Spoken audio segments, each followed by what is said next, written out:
नमस्कार। स्वागत है आपका न्यूज़ लॉन्चर पर। मैं हूं अशोक वानखड़े। लेकर आया हूं आपका अपना कार्यक्रम the direct hit. Rajya Sabha, Lok Sabha जब ये सेशन चलते हैं तो सवाल जवाब भी होते हैं, जीरो आवर भी होता है, कुछ मसलों पे चर्चाएं भी होती हैं। लेकिन कई बार ऐसे सवालों के ऐसे जवाब आते हैं जिससे करोड़ों करोड़ों लोगों के मंसूबे पे पानी फिर जाता है। ऐसा ही 3 तारीख को, यानी 3 दिसंबर को एक राज्यसभा में सवाल पूछा गया। ये सवाल 2 सांसदों के द्वारा था। एक सांसद थे जावेद अली खान और दूसरे रामजी लाल सुमन।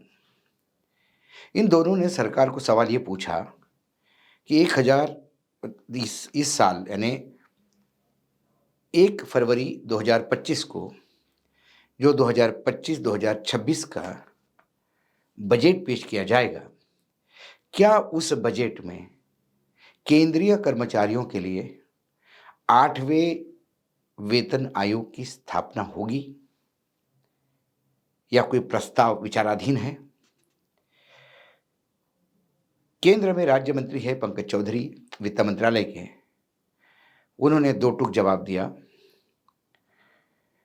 1 फरवरी 2025 में जो बजट पेश होने जा रहा है 2025-2026 के लिए, उस वित्तीय बजट में 8वें वेतन आयोग का कोई प्रस्ताव विचाराधीन नहीं है। और उसी एक उत्तर से करीब करीब 1 करोड़ से ज़्यादा केंद्रीय कर्मचारी जो पूरे देश में काम कर रहे हैं वो डायरेक्ट हिट हुए, मानो उनको 440 वोल्ट का करंट लग गया। चुनाव के पहले तो बहुत लॉलीपॉप दिखाए जा रहे थे, 8वें वेतन आयोग की बहुत बातें हो रही थी। कर्मचारी भी लगातार मांग कर रहे थे कि 8वें वेतन आयोग का समय हो गया है।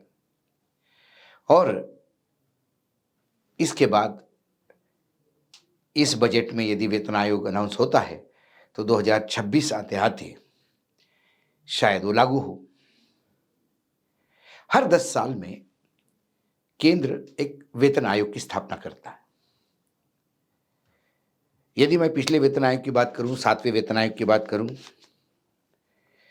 तो 28 फरवरी 2014 में तत्कालीन प्रधानमंत्री जो वित्त मंत्री भी थे मनमोहन सिंह जी ने 7वें वित्त आयोग की स्थापित किया था, अनाउंसमेंट की थी। उसके बाद जब 7वां वित्त आयोग गठित हुआ, 19 नवंबर 2015 को उन्होंने कुछ डाटा, नतीजे जो लोगों से बात करके, बाकी बहुत सारी चीज़ों पे आकलन होता है, एनालिसिस होता है, वो करके कुछ नतीजे पेश किए, कुछ रिकॉर्ड्स पेश किए।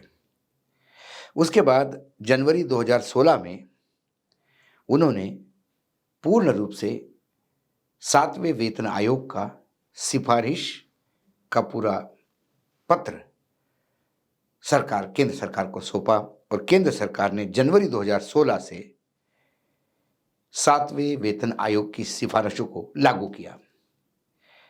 इसमें बहुत सारी चीजें हुई। जितना भी वेतन थे, सैलरीज थी, वो रिस्ट्रक्चर हुई। जो भत्ते होते हैं, डियरनेस अलाउंसेस, अलग अलग अलाउंसेस होते हैं, डीए से लेके बाकी भी, वो सब रैशनलाइज हुए। पेंशन के मामले में भी नई सोच के साथ नई सिफारिशें आई। और एक खास उसमें जो प्राथमिकता दी थी वो थी वेतन की समानताएं। जब 7वां वेतन आयोग लागू हुआ तो केंद्र सरकार के अधीन काम कर रहे 1 करोड़ से ज्यादा कर्मचारियों ने एक सुख की सांस ली। सभी खुश थे और उनके प्रोडक्टिविटी, एक पॉजिटिवली उन्होंने लिया उसको, और उनकी प्रोडक्टिविटी भी बढ़ने की कई बातें बाद में सामने आई कि कितने अच्छे काम हो रहे हैं। लेकिन अब 2016 को 2026 में 10 साल पूरे हो जाएंगे। 26 में यदि वेतन आयोग लागू होगा 8वां, तो उसका गठन 2025 में होना ही चाहिए, क्योंकि फरवरी के बजट में यदि प्रस्तावित गठन होगा वेतन आयोग, फिर वो काम करेगा, 6-7-8 महीने काम करने के बाद वो कुछ अपने नतीजों पे आएगा। उसके बाद वो सरकार के पास सबमिट करेगा।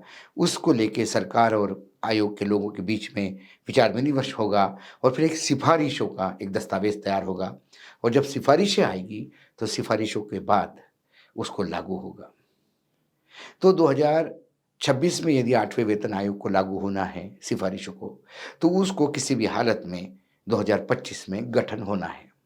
लेकिन सरकार ने एक झटके में ये कह के बोल दिया कि हम ऐसा कोई प्रस्ताव विचाराधीन नहीं है। इसका मतलब अब 8वां वेतन आयोग ये दूर की कौड़ी हो गई। हर 10 साल बाद इस देश में बहुत सारी चीज़ें बढ़ती हैं। चुनाव के खर्चे बढ़ते हैं, बिजली का कंज़म्पशन बढ़ता है।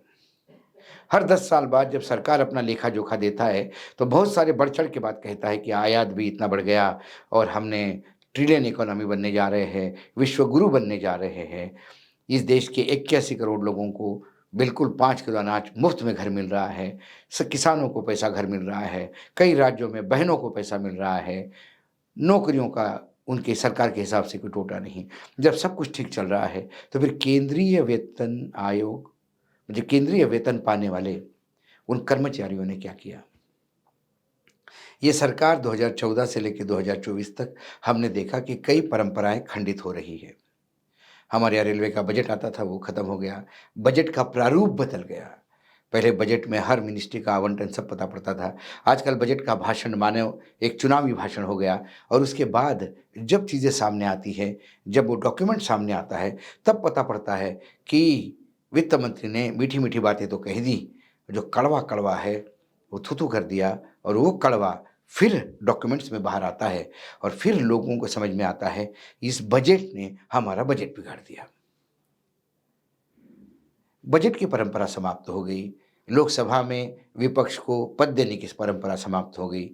विरोधी पक पार्टियों को बोलने देने की परंपराएँ समाप्त हो गई। कई परंपराएँ समाप्त हो गई हैं। जो चेयर्स होती है, जो चाहे विधानसभा, चाहे लोकसभा के स्पीकर हो, चाहे राज्यसभा के स्पीकर हो, उसमें भारी बदलाव 10 सालों में दिखाई देता है। 10 सालों में भारतीय जनता पार्टी जो चाल चरित्र चेहरे वाली पार्टी थी, उसका चाल चरित्र चेहरा एकदम बदलता हुआ नज़र आता है। इस देश के युवाओं का एस्पिरेशन बदलते हुए आता है। मीडिया 10 साल में इतना बदला कि गोदी हो गया। सोशल मीडिया एक नया सेक्टर शुरू हो गया, जहाँ वाक़ई सूचनाएँ लोगों तक पहुँचाने का प्रयास करता है। जब सभी जगह बदलाव हुआ, तो फिर केंद्रीय कर्मचारियों के लिए वेतन आयोग क्यों नहीं? सीधा सवाल और इस सवाल का जवाब सिर्फ़ मोदी जी दे सकते हैं। मोदी जी जो बहुत मीठी-मीठी बातें करते हैं, मन की बात करते हैं, कभी केंद्रीय कर्मचारियों की मन की बात भी करें। महँगाई के चलते डीए-वीए तो बधरते रहता है, सुधरते रहता है। लेकिन ये जो 10 सालों के बाद एक ड्रास्टिक चेंज होता है, 7 वेतन आयोग यानी 75 साल में 7 वेतन आयोग हुए हैं, इसका मतलब हर 10 साल में हुए हैं। क्या एक वेतन आयोग केंद्रीय कर्मचारियों के लिए ज़रूरी नहीं?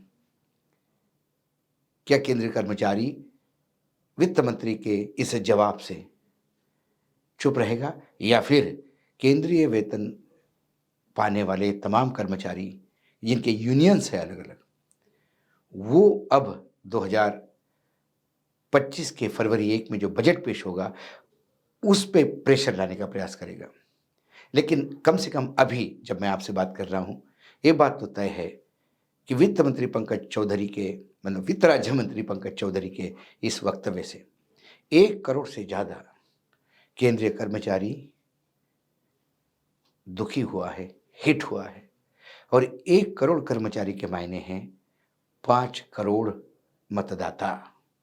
5 करोड़ मतदाता इसलिए मैं कहता हूँ कि हर केंद्रीय कर्मचारी के घर पत्नी, बीवी, बच्चे, माँ ये तो होते ही हैं जो उस पे निर्भर होते हैं।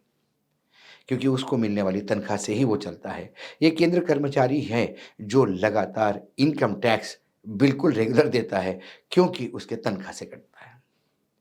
बाकी ऐसे करोड़ों लोग हैं जो इनकम होते हुए भी टैक्स नहीं देते। जो सिंसियरली काम करेगा, जो टैक्स पे करेगा, उसके लिए सरकार क्या कहती है? 8वें वेतन आयोग से इनकार। आज डायरेक्ट हिट में इतना ही। कल फिर आता हूँ किसी विषय के साथ। तब तक के लिए नमस्कार। देखते रहिएगा न्यूज़ लॉन्चर।